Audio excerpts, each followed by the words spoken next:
Hi, this is Chinkitan, also known as Mr. Ching Positive. Welcome to another edition of my video blog. Let me ask you this question this morning, or this afternoon, or this evening. Are you living within your means? Ang ibig sabihin niyan, ikaw ba ay nabubuhay sa within your budget?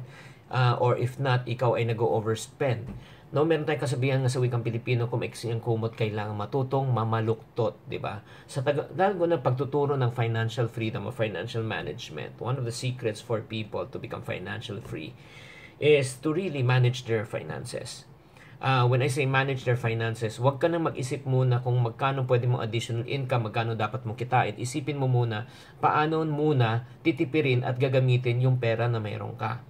Kaya nga nagsisimula yung mga taong nabubuhay beyond your means, napapasobra kasi ika nga nawawalan ng control, no? Or let's say naman napapasobra ang shopping. Ika nga nasusunod ang layaw, nasusunod ang gusto kaysa yung talagang kakayanan. So ang tanong, bakit kaya, no? May mga tao talaga nahihirapan, no? And then if you are one of these people na nahihirapan ka, allow me to give you some practical tips in order for you to manage your finance well. Number one, you got to know your priorities. When you say priorities, you got to identify the needs versus wants. Alam mo dapat kung ano yung pangangailangan mo, ano yung kagustuhan. Pangangailangan are things that you cannot live without, diba? Yes, like for example, food, water, electricity, drinking of water. Yung kagustuhan naman are things that you can live without. Buying of soft drinks, buying of probably of juices, diba? Yung mga coffee, tea, yun mga tinatawag na kagustuhan lang. So, identify mo muna yung need and want. Okay? After you have identified the needs and want, you create a budget. When you say create a budget, list your priorities kung ano bang gusto mong dapat mo nang gastusin. Siyempre, definitely top on the list, kuryente, tubig, bahay, upa, or if not naman, yung sa education ng anak mo. So, yan na muna uunahin mo on your list. Huling mo muna yung pag-eating out, pagbakasyon, or if not naman, watching, let's say, with your friends, or let's say, taking a vacation. Yan muna yung mga hindi dapat na sa listahan. And third, I would suggest be content, no?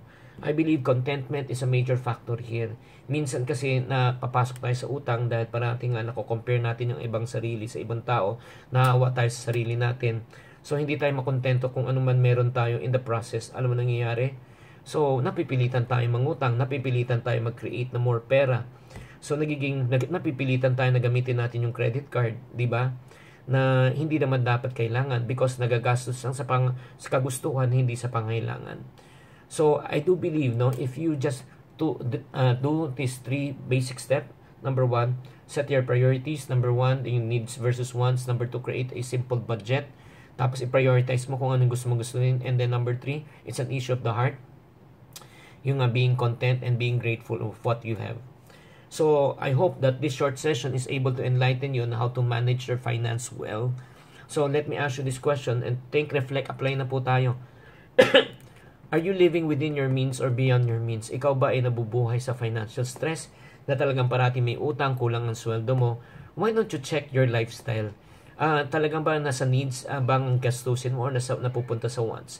Number two, let me ask you this question. Ikaw ba ay nakagawa na ba ng budget? Napaprioritize mo ba yung spending mo? Kung wala, it's time for you to do it. And number three, I also do suggest na be content. Matuto ka magpasalamat kung anong meron sa atin, hindi yung hahanapin mo yung parating wala. So for further information, if you want really to know kung talaga paano ka ba mag-manage ng finance, I want you to go to this website called moneykit.com.ph.